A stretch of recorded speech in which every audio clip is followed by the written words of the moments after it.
আরো একবার উড়াল দিলাম নতুন গন্তব্যে, নতুন ঠিকানায়, নতুন একটা দেশে। সবকিছুই যেন স্বপ্নের মতো মনে হচ্ছে। যে মেয়েটা আগে বাড়ি থেকে বের হতে পারতো না, এখন দেশ বিদেশ ঘুরে বেড়াচ্ছে। মালদ্বীপ দেশটা ঘুরে বেড়ানো আমাদের কমপ্লিট, আর এখন আমরা রেডি আরেকটা দেশ ঘোরার জন্য। সোজা চলে এসেছি এয়ারপোর্টে। আজকে আমরা যাচ্ছি শ্রীলঙ্কাতে। এখন শ্রীলঙ্কা দেশটা এক্সপ্লোর করার পালা। শুধু আমি না, আমরা সবাই আজকে ভীষণ এক্সাইটেড। এই প্রথমবার আমি ইন্টারন্যাশনাল ট্যুরে এসেছি, আর প্রথমবারেই দুইটা দেশ একসাথে ঘোরার সুযোগ পেলাম। সকাল সকাল আমরা সবাই রেডি হয়ে এয়ারপোর্টে চলে আসছি, আর সব ফর্মালিটিস চেক ইন শেষ করে খাবার খেতে চলে আসলাম। তবে এয়ারপোর্টে খাবারের দাম প্রচুর। একটা কোকের দাম 600 টাকা, বার্গারের দাম 2000 টাকা। সবাই মিলে আজকে 15,000 টাকার মতো শুধু নাস্তাই করেছি। খাওয়া দাওয়া শেষ করে একটু বসলাম, আর পিছনে দেখে একটার পর একটা বিমান আসতেছে। আজকে আমি খুবই সুন্দর একটা অলিভ কালার গাউন পরেছি। এইটা আমার পেজ মা হাতে পেয়ে যাবা। অলিভ কালারের মধ্যে ফ্লোরাল প্রিন্ট করা, আর নিচে খুবই সুন্দর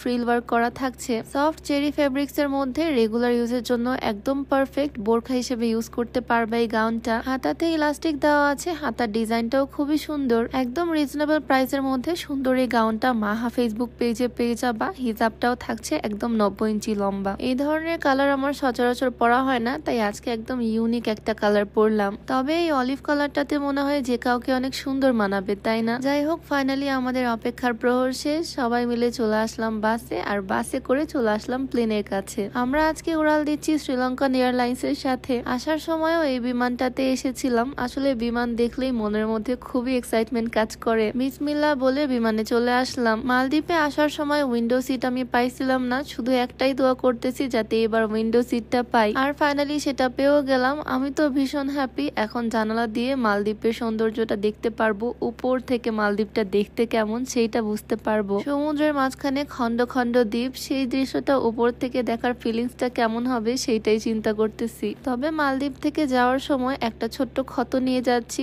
আঙুলের এই কাটা জায়গাটা ভীষণ ব্যথা। ফাইনালি আমরা টেক অফ করব একটু পরে, আর জানালার সাথে ফোনটা আটকে রাখলাম। আর এই হচ্ছে সেই ক্লিপটা। রানওয়ে থেকে বিমান একদম উড়াল দিল আকাশে, আর এই হচ্ছে উপর থেকে মালদ্বীপের ভিউ। মাশাআল্লাহ মাশাআল্লাহ, কত সুন্দর লাগতেছে তাই না উপর থেকে শহরটা দেখতে। এত উপরে চলে আসলাম, একটু পরে নিচেও মেঘ, সবকিছু মেঘে ঢাকা পড়ে গেল। সামনে থাকা মনিটরে আমি দেখতেছি কতক্ষণ সময় লাগবে, ম্যাপ দেখতেছি ভালো করে। এরই মাঝে আমাদের স্ন্যাক্স চলে আসলো। 1.5 ঘন্টা সময় লাগবে, তাই কোনো হেভি মিল তারা আমাদের দেয়নি। হালকা একটা স্ন্যাক্স আর সাথে জুস, এই ছিল আজকে বিমানের খাবার। সকাল থেকে ভাত খাইনি, শুধু স্ন্যাক্স এর উপরেই আছি। বার্গার, কোক এগুলো খেয়ে থাকছি। বিমানে 1.5 ঘন্টা জার্নি করে ফাইনালি আমরা চলে আসলাম শ্রীলঙ্কার আকাশে। ওয়েদারটা খুব একটা ভালো ছিল না, একদম মেঘলা ওয়েদার। একটু পরেই সন্ধ্যা নামবে, তবে তারপরেও আমরা সেফলি ল্যান্ড করতে পারলাম আলহামদুলিল্লাহ। একটু টেনশন কাজ করতেছিল, তবে সবকিছু ঠিকঠাক। শ্রীলঙ্কার এয়ারপোর্টে পৌঁছাতে পৌঁছাতে প্রায় সন্ধ্যা। ভেবেছিলাম এই সুন্দর গাউনটা পরে এখানে কিছু ছবি তুলবো, বাট লাইটটাই চলে গেল। আজকে আমার গাউনটা শুট ভালো করে করতে পারিনি, তবে ভিডিওতে দেখে হয়তো তোমরা বুঝতে পেরেছো এটা কতটা সুন্দর। আমার বিজনেস পেজটা অর্থাৎ মাহা পেজটা আমি ক্যাপশনে সুন্দর করে ট্যাগ করে দিব।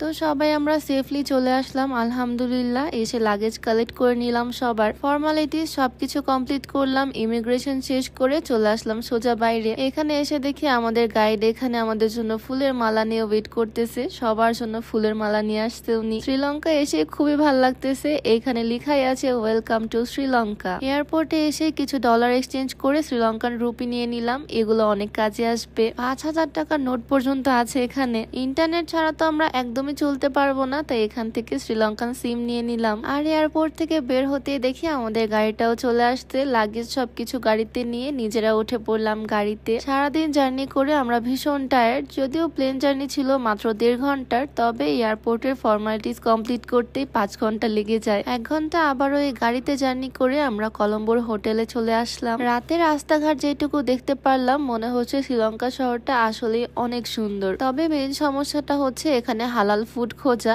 ভাত তো পাওয়াই যায় না। সারাদিন আমরা ভাত খাইনি। রাতের বেলা অনেক খোঁজাখুঁজির পর একটা রেস্টুরেন্টে এই ফ্রাইড রাইসটা পেলাম। তাও সাদা ভাত তরকারি এখানে নাই। রাইস খেতে হলে এই ফ্রাইড রাইসটাই খেতে হবে। এই ট্যুরে আসার সময় সাথে করে স্লিমিং টিটা নিয়ে এসেছিলাম, বাট আমার মনে হয় না এটার আর আমার প্রয়োজন আছে, কারণ এমনিতেই না খেয়ে খেয়ে শুকিয়ে যাচ্ছি। তবে তোমরা যদি ওজন কমাতে চাও এই স্লিমিং টিটা নিয়ে নিতে পারো beauty by Lim Facebook page থেকে। পেজটা ডেসক্রিপশনে মেনশন করে দিব, নাম্বারটাও স্ক্রিনে দিয়ে দেওয়া থাকবে। যাই হোক, ফাইনালি শ্রীলঙ্কা চলেই আসলাম। কাল থেকে এই সুন্দর দেশটা এক্সপ্লোর করা শুরু করব। করব, এখন দিব একটা ঘুম। তো আজকের ভিডিওটা এখানেই শেষ করছি, দেখা হয়ে যাবে নেক্সট ভিডিওতে। সবাইকে আল্লাহ হাফেজ, আসসালামু আলাইকুম।